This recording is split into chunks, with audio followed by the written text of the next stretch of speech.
possible flattening of the curve is better than the increases that we have seen. New York is still far and away the most impacted state. New Jersey is having real difficulty. And been speaking with Governor Murphy from New Jersey, and anything we can do together, we will. Michigan also. California has leveled off. And Louisiana is having a difficult time, so they're in our thoughts and prayers. Total number of hospitalizations are down. The ICU admissions are down, and the daily intubations are down. Those are all good signs, and again, would suggest a possible flattening of the curve. The number of discharged is down, but that reflects the overall reduction in the numbers. Big question that we're looking at now is what is the curve? And we've been talking about cases increase until they don't. When they stop increasing, then what happens? And the projection models have a number of alternatives. Some suggest basically the curve goes up and then drops precipitously. Some suggest there's a slight pause at the top. Some suggest there's a longer pause at the top, which is effectively a plateau effect. Or again, the straight up and straight down precipitous drop, which is the peak effect. No one can tell you which will occur. They say any one of the three options. You study other countries, you've had a combination of the above. We are studying it as we have used the projection models from day one to determine actually what we do. How do we set policy and program? By following the data. Dr. Malatras has been working on the numbers, working with the statisticians and the projection models, and helping us incorporate that into an operational model. And Jim, if you want to just take a moment and speak about the projection models here, please. Great, thank you, Governor. As the Governor said, we have been looking at projection models from the beginning to determine the size and scope and severity, and the Governor has mentioned this over his briefings. We've been working with many organizations and using their data like Imperial College, the Institute for Health Metrics and Evaluation, Cornell, McKinsey, and others. And some of the initial projections that we first saw at the beginning of this was at least 100, up to 110,000 beds for COVID patients alone. And the peak would come at the end of April. Those were some of the earliest modeling from many organizations, that it would be at the end of April, around 110,000 beds just for COVID patients. There are other models, two that we were tracking, one being lower at about 55,000 COVID beds, but again, peaking at the end of April. We follow now that we have a pretty robust data set to go by for the last several weeks. The bottom line there, the purple line, is sort of where we are tracking today, which suggests it's a little lower. And the question was, what could you do to lower those initial projections from 110,000 and from 55,000? So a lot of the activity was, we saw where the statisticians and the folks looking at these types of models said it was going. So what activities and actions could you take to aggressively lower that overall number? And the answer really was, and what the governor has been doing, was aggressively enforce and enact social distancing to lower the overall number. And this number and the current data suggest that that is exactly what's happening. And it's not settled yet because we are going day by day, and the numbers, as the governor says, has changed a lot over the time based on what numbers come in. But this could suggest that we are indeed potentially at the apex, or beginning to be at the apex at this moment. Like the governor has said, there's been a range of models, 7 days, 14 days, 21 days, 30 days. It looks like we're towards the earlier side of that time frame based on the current projections and modeling that we've been looking at. Thank you, Jim. But you also see on these, you see on this slide where we are now, right? And it can still go any way. We could still see an increase. So it is hopeful, but it's also inconclusive. And it still depends on what we do, right? These models all have a coefficient of what we do and how successful we are at social distancing, et cetera. And from our decision-making point of view, it doesn't really matter if we've hit the plateau or not, because you have to do the same thing. If we are plateauing at a very high level, and there's tremendous stress on the healthcare system. And to say to this healthcare system, which is at maximum capacity today, right?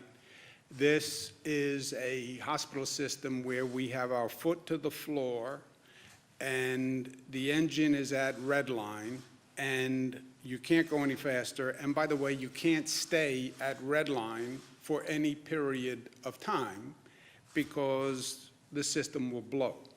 And that's where we are. We are at red line. People can't work any harder.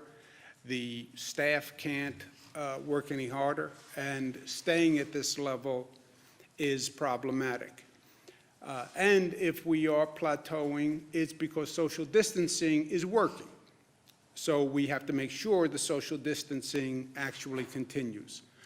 On the relieving the pressure on the hospital system, which is unsustainable at this rate, we're continuing what we call our Surge and Flex program, where we get all the hospitals on the line on a daily basis. They're all doing inventories, they're all doing data sheets, they're all on the telephone, and we're shifting among the hospitals, ventilators, PPE equipment, who has gowns, who has masks, and that happens on a daily basis, that adjustment.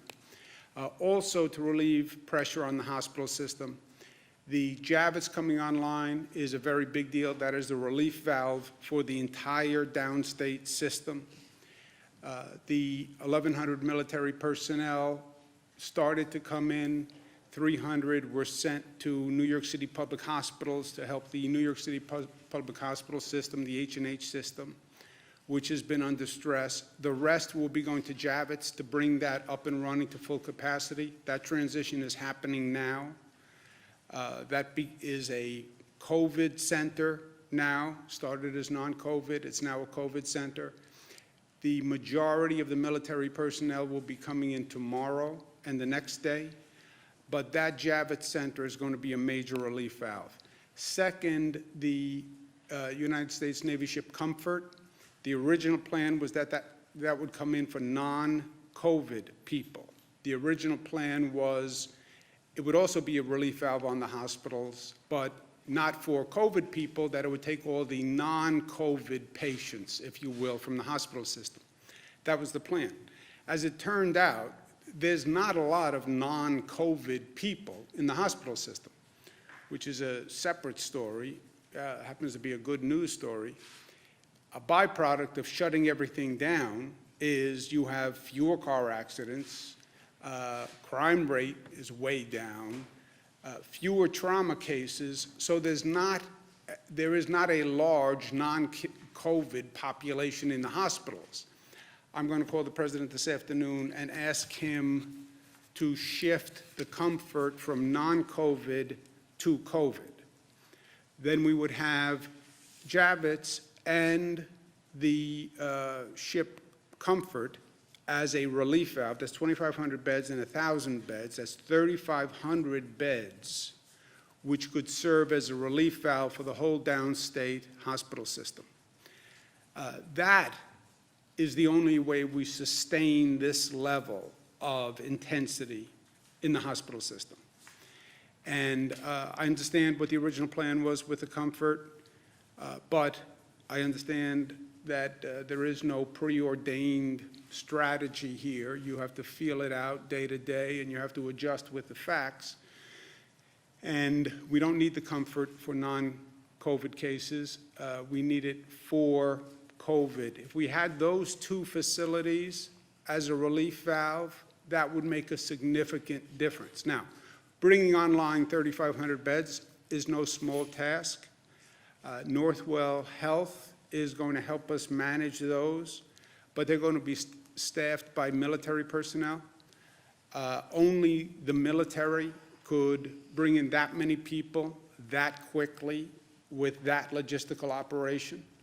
And I want to thank DOD very much for their cooperation because God bless the U.S. military. We're fully aware of what they do to defend this nation, but this is a different application that we don't see every day, and they're doing an extraordinary job. So I'll call the president. He has been helpful to New York in the past, and he's moved very quickly in the past. I'm going to ask him if he can make this adjustment for us because it would be truly beneficial. We would feel much better knowing that we can sustain this pace if we could start to offload patients to these two facilities. In any event, plateau, not plateau, we still have to extend New York pause because if that curve is turning, it's turning because the rate of infection is going down. One of the reasons the rate of infection is going down is because social distancing is working. We have to continue the social distancing. Schools and non-essential businesses will stay closed until April 29th. I know that's a negative for many, many reasons. I know what it does to the economy. But as I said from day one, I'm not going to choose between public health and economic activity. Because in either event, public health still demands that we stay on pause with businesses closed and schools closed. Whether we've hit the apex or whether we haven't hit the apex, you'd have to do the same thing. There's also a real danger in getting overconfident too quickly. This is an enemy that we have underestimated from day one, and we have paid the price dearly. Well, the numbers look like they may be turning. Yay, it's over. No, it's not. And other places have made that mistake. Hong Kong has made that mistake. South Korea has made that mistake. And we're not going to make that mistake. The weather is turning. People have been locked up. We've been talking about cabin fever. Now it's a nice day. I'm going to get out. I'm going to go take a walk. Now is not the time to do that. And frankly, there has been a laxness on social distancing, especially over this past weekend, that is just wholly unacceptable. Look, people are dying. People in the healthcare system are exposing themselves every day to tremendous risk walking into those emergency rooms. And then they have to go home to their family and wonder if they caught the virus and they're bringing it home to their family. If I can't convince you to show discipline for yourself, then show discipline for other people. If you get infected, you infect someone else, you go to an emergency room, you put a burden on all sorts of other people who you don't know and who, frankly, you don't have the right to burden with your irresponsibility.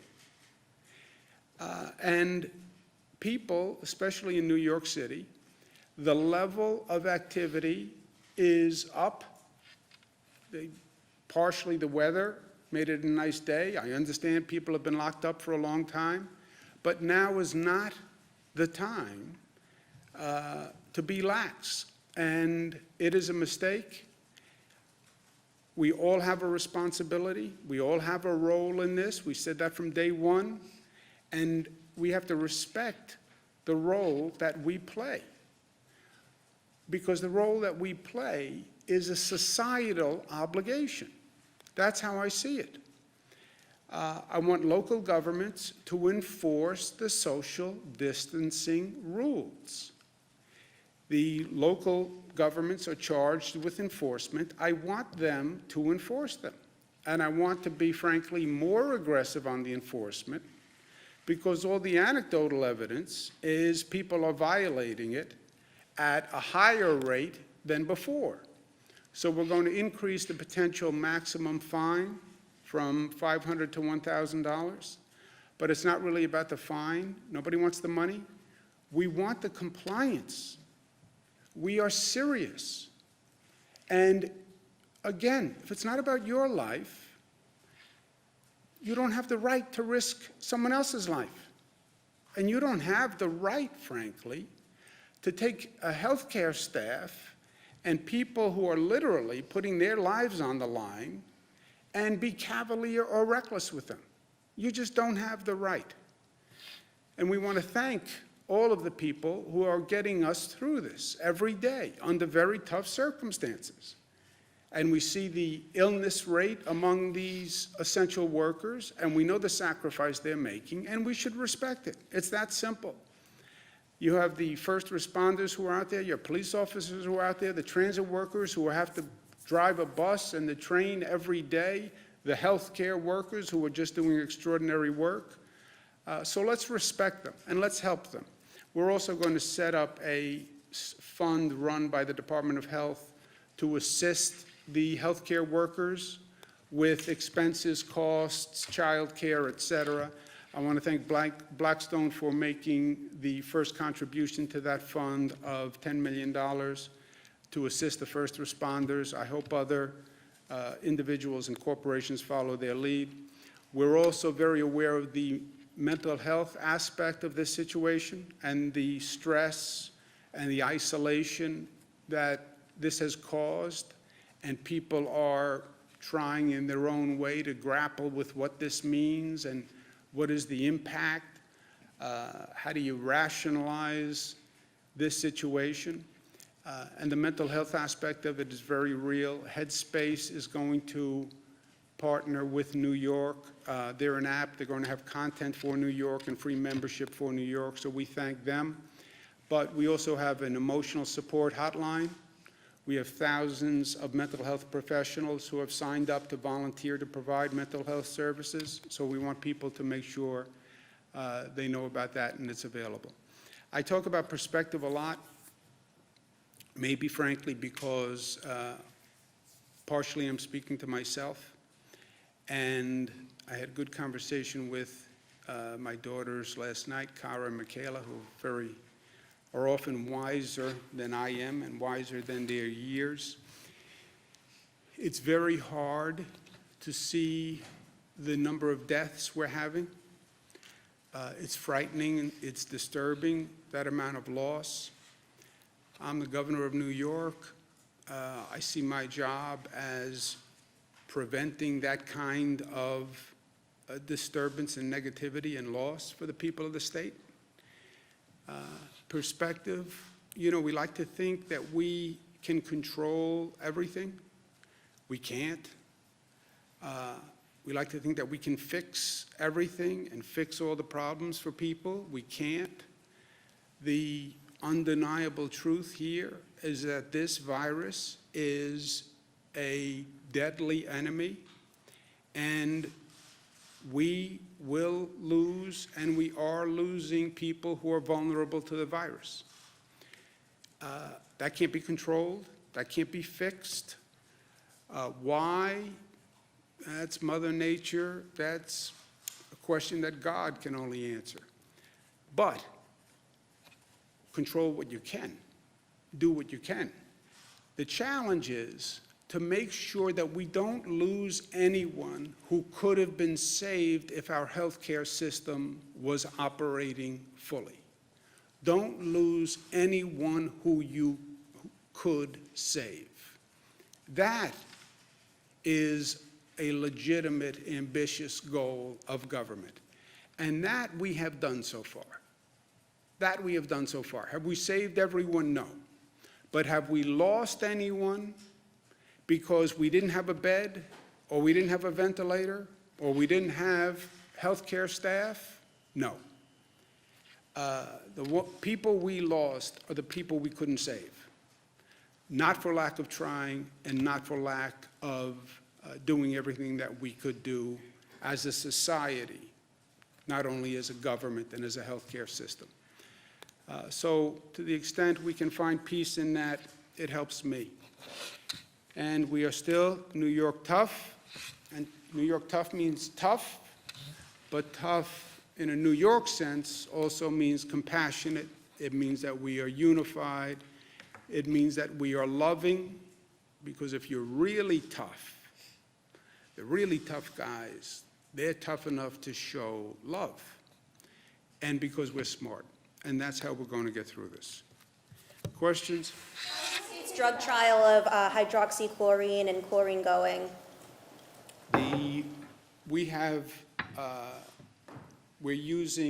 We've allowed usage of the hydroxychloroquine with the zithromycin pack in hospitals at their discretion. The federal government is going to increase the supply to New York pharmacies.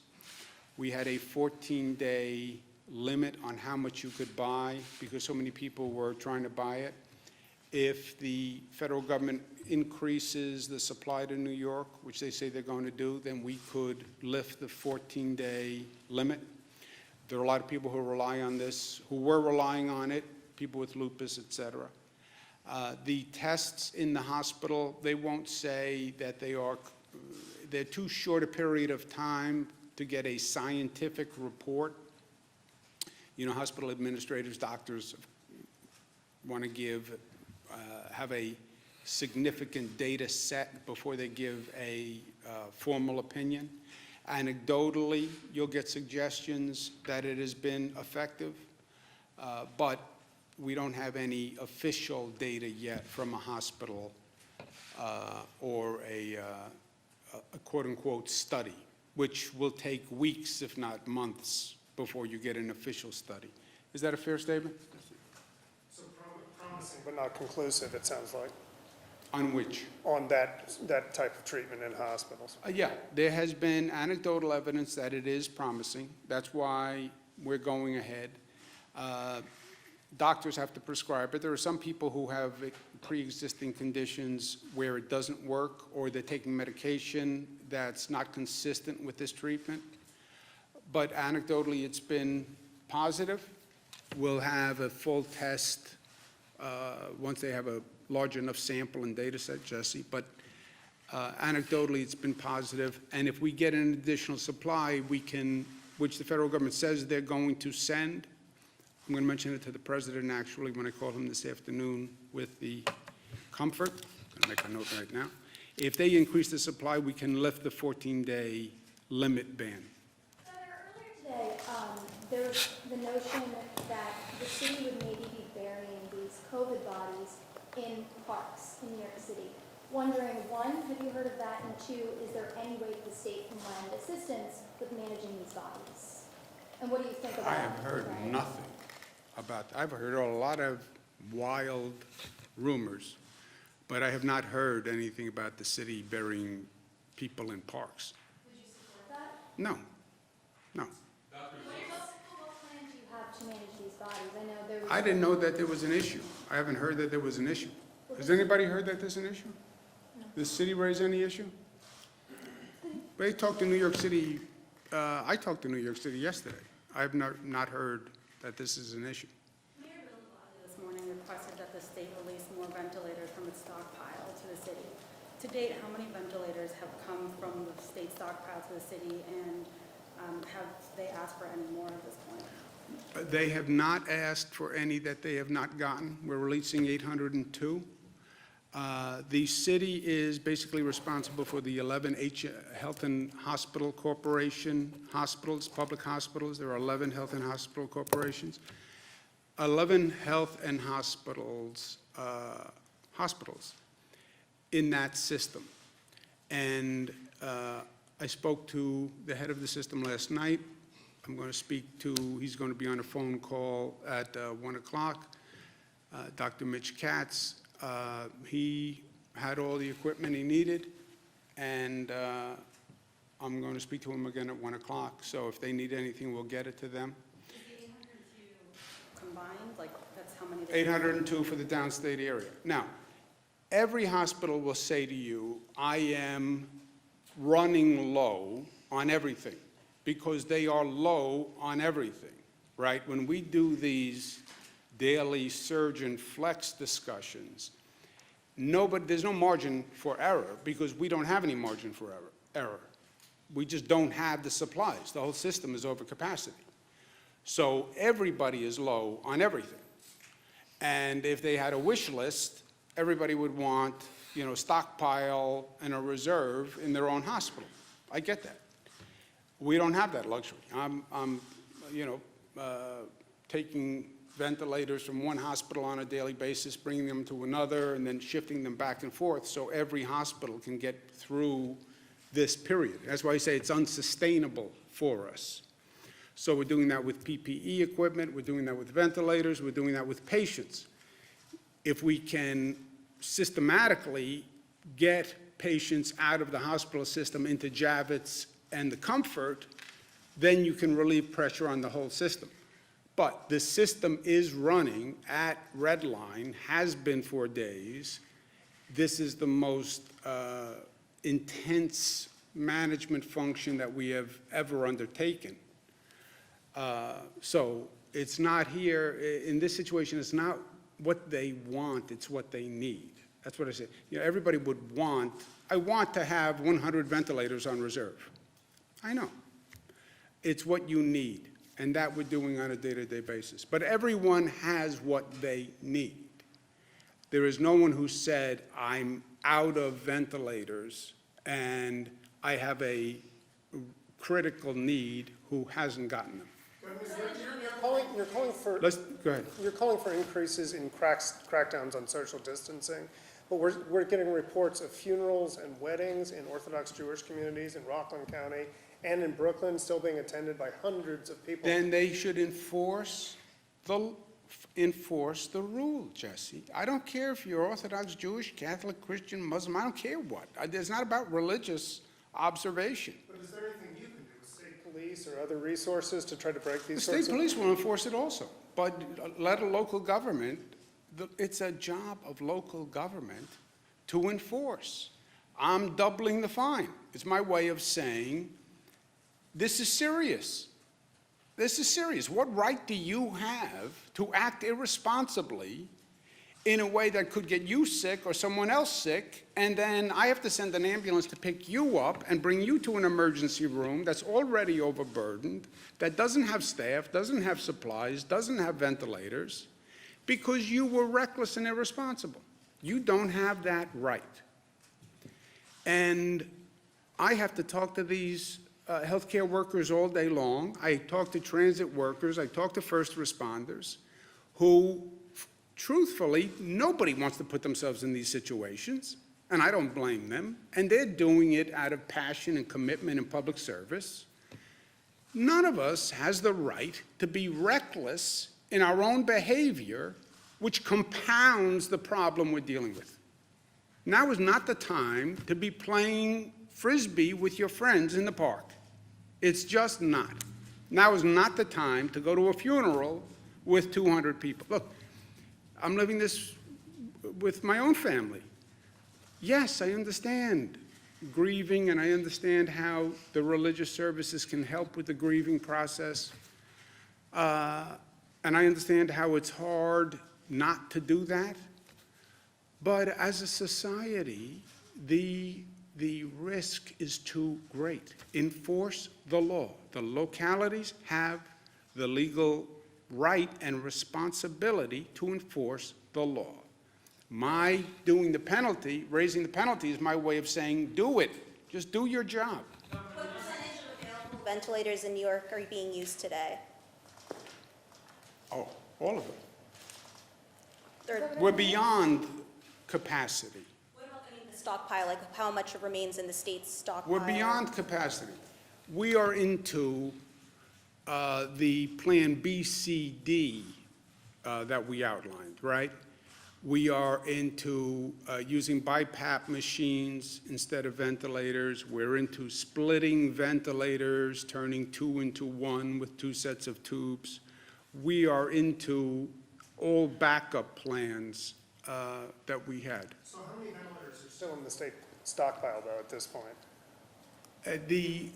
The stockpile, I don't know. I can get you the number. But we are over capacity for the number of ventilators in the whole system. We're using BiPAP machines, we're using splitting, et cetera. I guess that begs the question, though, why not, if there are still ventilators in the state stockpile, why don't you send them to New York, to the city?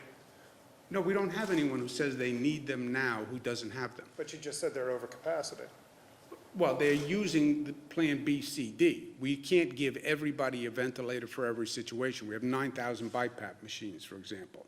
We're using the BiPAP machines, we're using the other machines. But we don't have anyone who says the 802 that we're sending today represents the number that people say they need now. Let me say that. Elections, 10 people have gotten sick and 3 people have passed away. Do you think they should continue working processing petitions or challenging petitions? We extended the deadline, the voting and filing deadline. So I don't know what else legally that we could do than extend the deadline. You'd have to cancel elections, period, for the year, and I don't think we're in that position. We've extended the use of absentee ballots. Governor, are portions of nursing homes being set aside to treat COVID patients? Are portions of nursing homes being set aside to treat COVID patients? We're working with the nursing homes and trying to cohort patients within the nursing homes. Remember, this is something which we've identified in multiple nursing homes across the state. So does that mean you'll be moving COVID patients in to facilities that are otherwise COVID-free? No, within those nursing homes, we're working to make sure that we minimize the spread of the COVID disease within that place, that facility. And Governor, regarding unemployment, I'm sorry. In other words, what Dr. Zucker is saying is, when you have a COVID patient who has been in that facility, they're trying to isolate the COVID patients on one side of the facility. We're not using a nursing home to treat COVID people. We're not bringing a COVID person into a nursing home. Regarding unemployment, is there any break in that log jam? And we're hearing that people who are on the hook to pay child support or spousal support who are out of work are having difficulty coming up with the money. Can the state help them out in any way? The Labor Department website, the unemployment website, do you know anything about that? Yeah, so we've now partnered with Google. We're going to be releasing a new interface by the middle of this week. They've moved from 5-day-a-week hotline to 6-day-a-week headline. They're now 7-day-a-week headline. They've expanded the hours. We've gone from 4 servers to 50 servers. They're trying to do the queue by last name so that if you're between A and D, you call on Monday, and separating them out to try to manage some of the volume. But just so everyone understands, at the peak of the 2008 crisis, in the single largest day of claims was 13,000 in one day. We had 6 times that 2 days ago. So this volume is something that we've never experienced before, and it's frustrating and it's horrible and it's unacceptable, but we just ask that people remain patient, and we are working at it. We just put 300 more people in addition to the 700 people that were manning the call system. So we are trying to do everything we can to attack this issue. And most importantly, you will get your benefits going back to the date of your actual unemployment, even if there's a lag in being able to get signed up for the benefits. Governor, the Board of Regents this morning announced they were canceling the regents that were going to be held in June. Do you agree with that decision, or are they planning? I haven't even looked at their decision on the regents. Governor, the It sounds right, but I haven't even looked at it. The de Blasio administration canceled the pilot program to open streets for New Yorkers in order to encourage social distancing, et cetera. But they announced they're shutting that down because there weren't enough New Yorkers to justify that. What do you think about that? Was that a failure of that attempt? And also, you just increased penalties, so what's going on here? I don't know, New York City localities make decisions on their own on local issues. So I have no reason, I don't have any opinion on what the mayor did. I just don't know the facts well enough on that program. The social distancing, we have, again, hopeful news in the data that it could be slowing, plateauing, turning, but it's also dependent upon what we do and how we handle ourselves. And we know that social distancing is important. That's why I'm extending the ban on keeping businesses closed, extending the ban on schools. But people, it's individual behavior that has been problematic over the weekend. I get that it was a nice day and the weather was good and people have been cooped up. I get it. I get it all. I'm living it just like everybody is living it. But we get reckless, we change, or we're not compliant on social distancing, you will see those numbers go up again. That's why I showed you the Hong Kong, the China experience. They let their foot off the gas too quickly. And we have been behind on this virus from day one. And this virus has kicked our rear end. And we underestimate this virus at our own peril. We learned that lesson. Now is not the time to slack off on what we're doing. One more question. To downstate. We are moving ventilators now among the system. When someone has a change in patient load and they have additional ventilators, we move ventilators. But we have moved thousands and thousands of ventilators throughout the system. We've acquired thousands and thousands of ventilators. I also want to thank Oregon for sending ventilators. I want to thank the state of Washington for releasing ventilators and suggest that they be sent here.